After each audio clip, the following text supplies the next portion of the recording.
आपके गुस्से को काबू करने के लिए आपको 12 मिनट का फॉर्मूला बताने वाला हूं और बड़ी सिंपल सी बात है ये। अगर आप इसे समझ जाएंगे तो आइंदा कभी जिंदगी में मेरा नहीं ख्याल कि गुस्सा आपकी वो वाली बीमारी बन के सामने आएगा कि जिसे आप कंट्रोल नहीं कर सकते, या आप कहें कि मुझे गुस्से में समझ नहीं आया और मैंने कोई उल्टा सीधा कदम उठा लिया। तो गुस्सा जो है, अगर आप उसकी केमिस्ट्री को समझने की कोशिश करें तो गुस्से पे काबू पाना बिल्कुल भी कोई मुश्किल काम नहीं है। बायोलॉजिकल साइंटिस्ट ये बताते हैं कि हमारे अंदर 16 तरह के केमिकल्स होते हैं। ये केमिकल्स हमारे इमोशंस या हमारे जज्बात को पैदा करते हैं। अब ये जो जज्बात होते हैं ये हमारे मूड्स को तय करते हैं, या हमारा एक बिहेवियर होता है, वो बिहेवियर ये जज्बात ही मिलकर बना रहे होते हैं। कम या ज्यादा होते हैं जिनसे हमारा एक पूरा एक बिहेवियर बनता है, और वो जो मूड्स हैं या बिहेवियर्स हैं उनसे एक पर्सनैलिटी तश्कील पाती है। मतलब हमारी जो पर्सनैलिटी है वो किसका नतीजा है? इन्हीं बिहेवियर्स का या इन्हीं मूड्स का, जो कि इमोशंस के नतीजे में बन रहे हैं।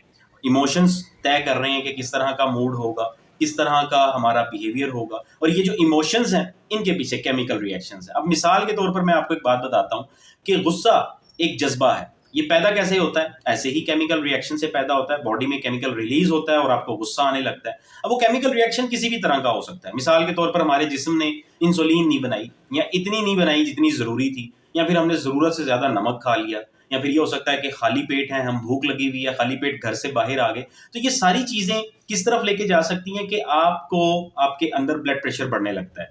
ब्लड प्रेशर का जब वो बढ़ना होता है वो गुस्से में कन्वर्ट हो जाता है, आपको गुस्सा आने लगता है। लेकिन सीखने की, समझने की, गौर करने की बात यह है कि आपके इन इमोशंस का दौरानिया 12 मिनट होता है। किसी भी तरह के इमोशंस हैं उनका दौरानिया 12 मिनट होता है। 12 मिनट के अंदर अंदर ही वो सारा काम होता है कि जो करके आप फिर पूरी उम्र पछताते हैं, सारी जिंदगी पछताते हैं। इसलिए अगर आप 12 मिनट खुद को मैनेज करना सीख लें तो कुदरत ने आपके अंदर ये सलाहियत, ये कैपेबिलिटी रखी है कि किसी भी तरह के अगर वो नेगेटिव इमोशंस भी हैं चाहे, तो 12 मिनट के बाद आपका जिस्म खुद ब खुद उन केमिकल रिएक्शंस को रिवर्स कर देता है, और उस इमोशन को, अगर वो नेगेटिव है तो उसको खत्म करना शुरू कर देता है। अगर पॉजिटिव भी है फिर भी वो उसको उसे मैनेज करना शुरू कर देता है। क्योंकि लेट्स सपोज अगर खुशी एक इमोशन है और आप 12 मिनट से ज्यादा खुश हो रहे हैं तो फिर एक आप नॉर्मल इंसान तो नहीं रहेंगे। तो कुदरत ने एक सिस्टम बनाया हुआ इस तरह का कि आपको गुस्सा आया, 12 मिनट आपका काम है कि आप उस गुस्से को बर्दाश्त कर लें। और 12 मिनट कोई इतनी बड़ी प्रैक्टिस नहीं है, कोई इतनी बड़ी टेंशन नहीं है कि ये 12 मिनट मैंने कैसे गुजारने हैं। इसीलिए अगर आप नबी अकरम सल्लल्लाहु अलैहि वसल्लम की तालीमात से अगर ये सबक लेना चाहें तो आपने फरमाया कि गुस्सा आया है तो अगर आप खड़े हो तो बैठ जाओ, बैठे हुए हो तो लेट जाओ, पानी पियो। ये सारी चीजें बेसिकली उसी केमिकल रिएक्शन को इनकाउंटर करने के लिए इस्तेमाल होती हैं, और आपको वक्त देने के लिए ये जरूरी है सब कुछ कि अगर आप ये इस तरह की एक्टिविटीज, ऐसी सरगर्मियों के ऊपर फौरन तवज्जो करेंगे तो एक तो आपका उस तरफ से ध्यान हट जाएगा, आपको कुछ टाइम मिल जाएगा, आपकी बॉडी को कुछ टाइम मिल जाएगा, और आप ये 12 मिनट बड़े आराम से गुजार लेंगे। और अगर आप पानी पीते हैं या आप खड़े हैं, बैठ जाते हैं, बैठे हैं, लेट जाते हैं, तो इससे भी ना सिर्फ आपको वक्त मिलेगा बल्कि आपकी बॉडी को भी उन इमोशंस को मैनेज करने में हेल्प मिलेगी। यहां पर एक और चीज भी समझते जाएं कि हमारे अंदर, इंसानों के अंदर 6 बेसिक इमोशंस होते हैं। उन्हीं इमोशंस से मिलकर फिर बेशुमार और अगर आप इन इमोशंस के कॉम्बिनेशंस के ऊपर बात करने लगे ना तो हजार इमोशंस हैं जो किसी भी इंसान के अंदर पाए जाते हैं। लेकिन बेसिक ये 6 ही हैं, इनके कॉम्बिनेशन से ही बाकी सब कुछ बनता है। और ये 6 कौन सी हैं?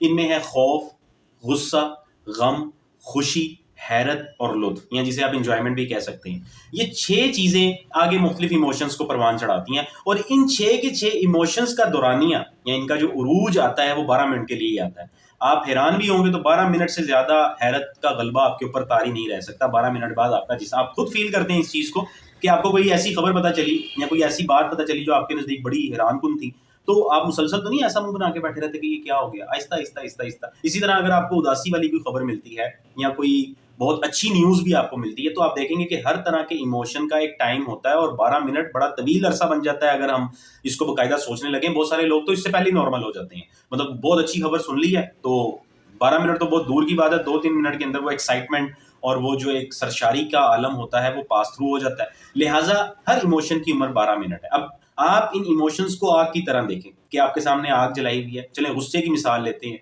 कि गुस्सा है, आपने अपने सामने आग जला दी है।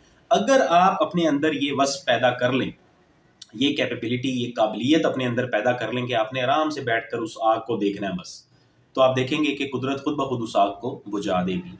लेकिन वो जो जलती पे तेल डालने वाला मुहावरा है ना, उसका मतलब यही है, चाहे आप खुद करें चाहे कोई दूसरा करे, आप बजाय उस आग को बंद करने के, बुझने के, उसका इंतजार करने के और नेगेटिव चीजें सोचना शुरू कर दें, या कोई दूसरा आपको इग्नाइट करना शुरू कर दें, वो आपको बताने लग जाए कि नहीं ये बात भी हुई, ये बात भी हुई, ये बात भी हुई। तो उसी आग के ऊपर जब आप मजीद लकड़ियां रखेंगे, उस पर जलती पे तेल डालेंगे और उसको मजीद हवा देंगे, तो फिर जाहिर सी बात है वो इमोशन प्रोलॉन्ग तो करेगा और वो आपकी सेहत के लिए भी, आपकी पर्सनैलिटी के लिए भी, आपके रिलेशनशिप्स के लिए भी डैमेजिंग साबित होगा। लिहाजा अगर सिर्फ गुस्से की बात की जाए तो गुस्से के मामले में आपने अपने आप को 12 मिनट का कैदी समझना है और अपनी ये कैद बढ़ानी नहीं है। अगर आप चीज़ें सोचते रहेंगे, नेगेटिव बातें सोचते रहेंगे, रिएक्ट करेंगे, अगला कोई और बात करेगा, आपको फिर उसका जवाब देना होगा और उसमें फिर गुस्सा आपका बढ़ता जाएगा। वो जो 12 मिनट की कैद है, वो फिर आप ऐसे स्टेप्स भी ले लेंगे कि ताउम्र कैद बन जाएगी, ताहयात कैद बन जाएगी। लिहाजा अगर गुस्सा आता है तो अपने ज़हन में ये 12 मिनट वाला कुलिया रखें कि 12 मिनट के लिए आपने कोई बात नहीं करनी,